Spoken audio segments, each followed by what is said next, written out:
Saudara, untuk mengetahui informasi lain terkait dengan proses pencarian dan juga penanganan longsor yang ada di kawasan Kabupaten Bandung Barat, kita sudah terhubung dengan jurnalis Kompas TV, ada Vida Alatas dan juru kamera Abdul Rokim dari lokasi longsor di Cisarua, Kabupaten Bandung Barat. Vida, sampai dengan saat ini bagaimana situasi di sana? Apakah cuacanya cukup baik dan ini sudah memasuki pukul 4 sore? Apakah proses pencarian juga masih terus dilakukan? Ya, Putu, proses pencarian hingga sore hari ini masih terus dilakukan, dan kalau kita berbicara mengenai cuaca, hari ini cukup mendukung, Putu, di mana tidak ada hujan lebat yang mengguyur kawasan Cisarua, utamanya di tempat pencarian korban longsor. Tadi sebetulnya proses evakuasi atau pencarian sempat terkendala dengan adanya longsor susulan begitu ya, di mana TKP pencarian longsor ini berada di kaki Gunung Burangrang, dan pada sekitar pukul 10.40, Putu dan juga saudara, para relawan dan juga tim SAR ini melihat adanya longsor susulan dari hulu Gunung Burangrang yang juga ditandai dengan aliran air yang deras ke hilir atau ke kaki Gunung Burangrang, yang juga menjadi tempat proses pencarian korban yang hari ini sebelumnya di pagi hari begitu ya, ada 80 korban, Putu dan juga saudara, yang memang masih dalam keadaan hilang atau dicari oleh tim SAR gabungan, dan sampai sore hari ini 8 body pack ini telah ditemukan. Tapi untuk lebih lengkapnya terkait bagaimana dinamika di lapangan dan juga proses evakuasi, kami sudah bersama dengan salah satu relawan dari pencarian korban longsor Cisarua, ada Mas Imam di sini. Selamat petang, Mas Imam. Selamat petang, Mbak. Selamat petang, Mas. Sejauh ini hingga sore hari ini kan cuaca kita bisa bilang mendukung ya, Mas. Tidak ada hujan besar yang diprediksi oleh BMKG sampai paling tidak detik ini begitu, Mas. Tapi tadi ada longsor susulan. Seperti apa, Mas, dinamika di lapangan? Tadi waktu sempat sebelum jam 12 siang memang kita diinformasi longsor dari hulunya Gunung Burangrang. Kami yang tadi ada di dekat TKP diminta untuk menyingkir terlebih dahulu untuk naik ke atas. Kemudian setelah dinyatakan kondusif, kita kembali lagi melakukan evakuasi pencarian korban ataupun harta benda milik warga yang tertimbun, Mbak, begitu. Kalau di tadi sudah ada 8 body pack begitu ya, Mas ya, yang ditemukan. Itu apakah ada titik khusus yang paling banyak ditemukan korban, dan itu di titik mana, Mas? Sebenarnya kalau titik khusus dari kami informasi tim relawan memang sepertinya tersebar ya, Mbak, karena kan ini dari hulu sampai hilir gitu kan. Tapi memang ada titik yang difokuskan itu sepertinya di tengah, karena di atas itu kan pusatnya perkampungan. Nah, itu kemungkinan terbawa oleh arus, jadi antara ke tengah sampai ke hilir seperti itu sih, Mbak. Jadi proses berdasarkan rekomendasi kami ikutin aliran dari sungai tersebut gitu, Mbak. Aliran sungai, betul. Oke, kalau dari kontur sendiri seperti apa, Mas, di Medan? Kalau kontur ini tanahnya namanya perkebunan ya, jadi sepertinya lembek dan juga memang itu menyulitkan untuk kita bergerak melangkah gitu. Jadi kita harus lebih waspada dan hati-hati untuk proses evakuasi ataupun pencarian korban ataupun juga harta benda milik korban bencana longsor ini, Mbak. Seperti itu sih, Mbak. Kendalanya, Mas, tadi selain kalau cuaca kan ini bisa dibilang secara keseluruhan mendukung. Lalu juga tadi yang menjadi kendala kontur tanah ya, Mas, masih labil bisa dibilang seperti itu. Kalau alat berat sendiri, Mas, sudah bisa dikerahkan seperti apa, Mas?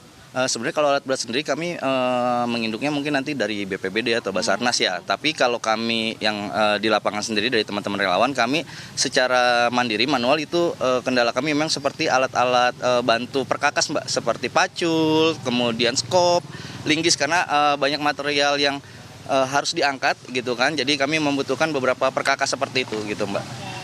Tapi sejauh ini kebutuhan alat perkakas itu bagaimana, Mas, untuk relawan? Kalau relawan sendiri tadi memang ada bantuan dari warga ya, jadi warga sekitar yang memiliki perkakas dibawa, karena kami juga peralatannya terbatas, Mbak, gitu. Kami memang ke sini peralatan yang kami bawa safety body ya, APD segala macam, dan alat-alat pendukungnya hanya sebatas apa yang kami bisa upayakan saja, seperti itu sih, Mbak. Oke, baik. Mungkin harapannya seperti apa nih, Mas, untuk 14 hari ke depan kan masa tanggap darurat bencana longsor Cisarua ini bagi para relawan? Ya, harapan kami sih semoga bencana ini cepat terkendali, terus para korban tentunya yang selama ini yang diinformasikan hilang cepat diketemukan, terus para penyintas korban yang juga selamat diberikan kesabaran ketabahan, seperti itu sih, Mbak. Harapan kami yang penting mudah-mudahan cuaca ini mendukung ke depannya di dalam upaya melakukan evakuasi korban sehingga mempermudah pencarian dan juga mudah-mudahan semua korban yang dinyatakan hilang dapat ditemukan dengan keadaan terbaiknya mereka. Seperti itu sih, Mbak. Baik, amin. Terima kasih banyak Mas Iman atas waktu bersama kami di Kompas TV. Lancar sehat selalu sampai 14 hari ke depan. Semoga semua korban bisa ditemukan. Terima kasih sekali lagi, Mas.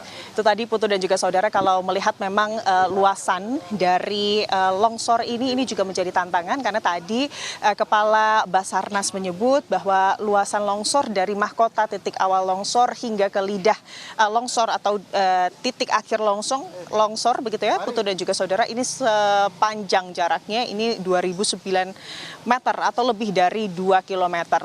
Tanah yang juga masih dalam kondisi labil begitu ya, ini juga menjadi tantangan karena dengan kondisi tanah ini artinya alat berat tidak bisa sepenuhnya dikerahkan. Padahal fungsi dari alat berat dari proses evakuasi longsor ini cukup krusial, di mana memang kondisi para korban yang ditemukan di hari ini oleh tim SAR gabungan mayoritas berada di bawah runtuhan bangunan. Artinya memang banyak reruntuhan bangunan yang perlu disingkirkan untuk melakukan proses evakuasi dan juga pencarian korban, dan untuk melakukan penyingkiran reruntuhan bangunan itu, Putu dan juga saudara, tentunya alat berat ini sangat dibutuhkan. Untuk hari ini, Putu, alat berat yang baru bisa dikerahkan hanya 2 eskavator, dan itu pun eskavator mini atau eskavator berukuran kecil, tapi memang ini tentunya lebih membantu dibandingkan sebelumnya di hari pertama di mana alat berat belum bisa dikerahkan dan relawan ini hanya bisa menggunakan alat-alat manual seperti pacul dan juga perkakas-perkakas manual lainnya.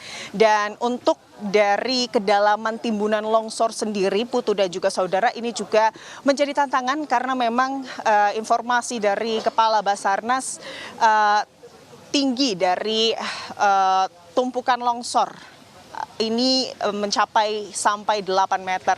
Artinya korban tertimbun kurang lebih 8 meter di dalam tanah. Dan untuk hari ini, Putu dan juga saudara, sudah ada 8 body pack begitu ya yang berhasil ditemukan oleh tim SAR gabungan. 8 body pack ini, Putu dan juga saudara, memang masih belum bisa diidentifikasi apakah itu artinya 8 orang yang berbeda atau bagaimana, karena memang 8 body pack ini artinya, Putu dan juga saudara, adalah jasad korban atau bagian tubuh korban yang ditemukan di waktu yang berbeda dan juga di tempat yang berbeda. Untuk mengetahui apakah 8 body pack yang hari ini sudah ditemukan oleh tim SAR gabungan adalah 8 identitas yang berbeda ataukah tidak, ini nanti adalah ranah dari DVI, di mana kemudian setelah ke-8 body pack ini ditemukan begitu ya dari tim SAR gabungan, ini langsung dibawa atau ke puskesmas setempat begitu ya, untuk selanjutnya ini dibawa ke RSUD setempat untuk dilakukan identifikasi. Dan sampai hari ini, Putu dan juga saudara, di hari kedua ini sudah ada 19 body pack begitu ya yang sudah berhasil dibawa atau ditemukan oleh tim SAR gabungan, di mana hari ini ada 8 dan kemarin ini ada 11 body pack. Putu. Baik, jadi saya mau mengkonfirmasi lagi, Vida dan juga saudara, terkait dengan jumlah. Tadi ada sampaikan bahwa ini masih proses identifikasi, jadi belum mengetahui berapa orang yang kemudian sudah ditemukan, tapi ada 19 kantung jenazah. Jadi sampai dengan hari kedua ini, total yang masih dicari atau dinyatakan hilang, ini angkanya berapa, Vida? Artinya dengan adanya 18 body pack begitu ya yang berhasil ditemukan hingga siang hari ini, ada 72 orang yang masih dicari, Putu dan juga saudara. Itu informasi dari posko Basarnas begitu ya, ada 72 orang, karena kalau di pagi hari ini, Putu dan juga saudara, total korban hilang yang masih harus ditemukan atau masih harus dicari ini ada sebanyak 80 orang. Dengan ditemukannya 8 body pack, kemungkinan besar kalau dari Basarnas, artinya Basarnas masih fokus mencari 72 orang yang dinyatakan hilang lainnya. Tapi tentunya ini masih menunggu konfirmasi lagi dari DVI begitu ya, Putu dan juga saudara, terkait apakah atau siapa-siapa sajakah identitas korban yang hari ini berhasil ditemukan oleh tim SAR gabungan Putu. Oke, Vida, bisa Anda jelaskan juga terkait dengan proses pencarian ini setiap harinya ini beroperasi apakah 24 jam begitu ya, shifting para relawan ini terus kemudian mencari atau hanya dilakukan pada pagi sampai dengan sore hari mengingat tadi yang Anda sampaikan juga masih ada longsor susulan dan kondisi tanah yang tidak stabil. Ya, kalau berdasarkan apel yang pagi hari tadi dilakukan dan juga dipimpin langsung oleh Kepala Basarnas, Putu dan juga saudara, memang proses pencarian yang secara umum dilakukan ini dilakukan pada pukul 8 hingga sore hari, tepatnya sekitar pukul 18 begitu. Dan nanti setelah pukul 18 para relawan ini juga akan digabungkan begitu ya, dikumpulkan untuk melakukan evaluasi dan evaluasi atau hasil evaluasi ini nantinya yang akan menjadi bekal untuk proses evakuasi dan juga pencarian korban di esok hari akan seperti apa. Kendala-kendalanya ini akan diberikan begitu ya, dijadikan masukan dan juga nanti ini juga dilakukan untuk melakukan mapping begitu terkait pencarian korban di hari selanjutnya. Dan untuk hari ini Putu dan juga saudara, itu tadi kalau dilihat dari cuaca memang dari pagi hingga sore hari ini tidak ada hujan yang lebat begitu yang mengguyur, tapi di saat ini Putu dan juga saudara terlihat hujan yang cukup deras ini juga sudah mulai turun begitu ya di lokasi tempat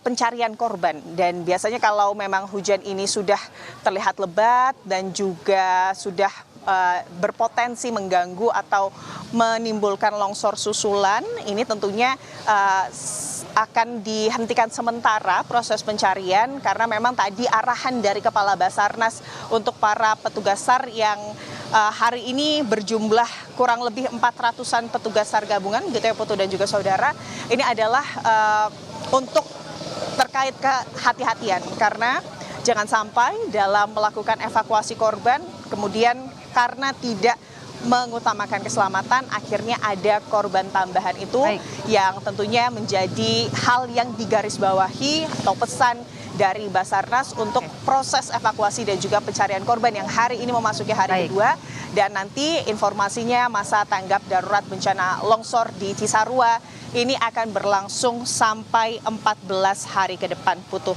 Oke. Baik, Vida, singkat saja, saya hanya butuh satu kepastian, singkat saja, terkait dengan proses postmortem ataupun juga antemortem terkait dengan identifikasi korban, apakah ini sudah mulai diambil sampelnya dari keluarga? Singkat saja, Vida.